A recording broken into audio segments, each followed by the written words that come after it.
தவக்காலம் 11ஆம் நாள்.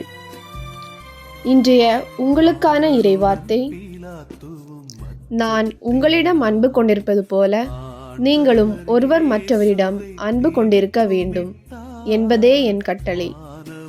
தம் நண்பர்களுக்காக உயிரை கொடுப்பதை விட சிறந்த அன்பு யாரிடமும் இல்லை. யோவான் 15ஆம் அதிகாரம் 12 மற்றும் 13ஆம் வசனங்கள். சிந்தனை செய்வோமா?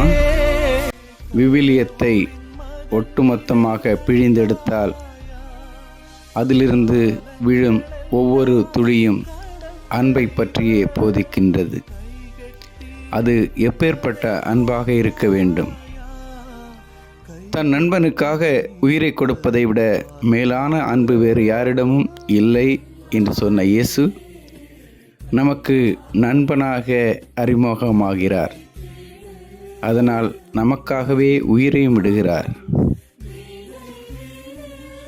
நான் சொல்வதை, அதாவது நான் இடும் கட்டளைகளை கடைபிடித்தால் நீங்களும் என் நண்பர்களாக இருப்பீர்கள் என கூறுகின்றார். என்ன அந்த அன்பு கட்டளை?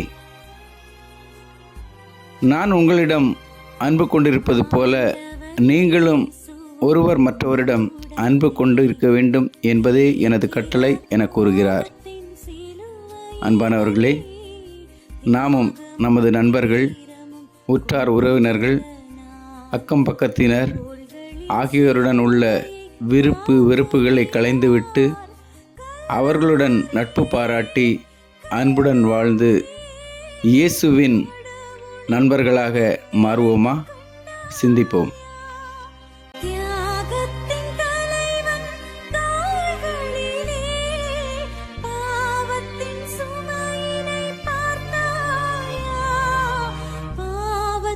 சுமையினை பார்த்தாயா?